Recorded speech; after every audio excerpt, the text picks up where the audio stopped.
அனைவருக்கும் வணக்கம். Monthly analyse, மே மந்த்துக்கான analyse பார்க்க போறோம். இது மந்த்லி லெவலுங்க. நம்ம எப்பவுமே வீடியோல சொல்லுவோம் இயர்லி லெவல் தான் இருக்கிறதுலே பவர்ஃபுல்லு. அதுக்கப்புறமா மந்த்லி லெவல், இயர்லி என்ன டைரக்ஷன் இருக்கோ அது கூட மந்த்லி லெவல் வந்து மேட்ச் ஆகும்போது எடுத்தீங்கன்னா இன்னும் பெட்டரா இருக்கும். மந்த்லி லெவலை விட இது வீக்லி லெவலை விட monthly level powerful, weekly level அதுக்கப்புறம். அப்போ மந்த்லி என்ன டைரக்ஷன் இருக்கோ அது கூட வீக்லி எடுக்கலாம், இயர்லி கூட மந்த்லி எடுக்கலாம், மந்த்லி கூட வீக்லி எடுக்கலாம். ஓகேங்களா? இந்த லெவல்ல நம்ம கொடுக்கறது எல்லாமே டே கேண்டில் படி ஸ்டாப் லாஸ். அப்போ பெருசா இருந்துடக்கூடாது. ஸ்டாப் லாஸ் பெருசா க்ளோஸ் வச்சுட்டா லாஸ் ஹெவி ஆயிடும். அப்போ ஹெட்ஜிங்கோட ட்ரேட் எடுத்து பண்ணுங்க. இந்த மெத்தடை இதை வச்சு ஆப்ஷன் பைங்கெல்லாம் தயவு செய்து பண்ணாதீங்க. ஓகேங்களா? இயர்லி வீடியோ ஆல்ரெடி போட்டிருக்கேன் பிளேலிஸ்ட்ல. வீடியோ அது மட்டும் தனியா இந்த இயற்கான வீடியோ இருக்கும். மற்ற எல்லா இயரும் போட்டிருக்கேன். அந்த வீடியோலாம் போய் தேடி எடுத்து பிளேலிஸ்ட்ல என்னால வைக்க முடியலைங்க.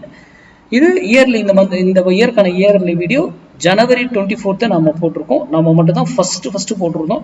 மார்க்கெட் அப்பெல்லாம் ஹெவியா விழுந்துகிட்டு இருந்துச்சு. மார்க்கெட் பையில் இருக்கு, இந்த விலை வந்தா பை ஆகும் அப்படிங்கறத சொல்லியிருப்போம். போய் செக் பண்ணி பாருங்க. ஓகேங்களா?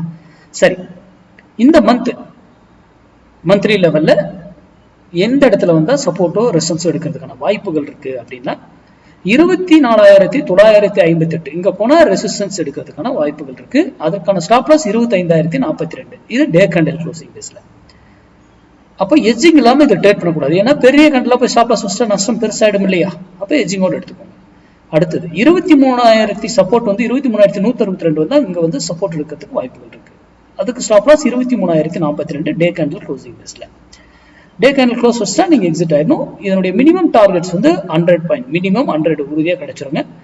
அதுக்கு ஆப்போசிட்ல நீங்க எக்ஸிட் ஆயிட்டு ஸ்டாப் லாஸ் அடிச்சிருச்சுனாக்கல மறுபடியும் செல்லுல தான் இருக்கணும். மறுபடியும் இந்த பிரைஸ்க்கு மேல வந்தா மட்டும்தான் நம்ம பை எக்ஸிக்யூட் பண்ணணும்.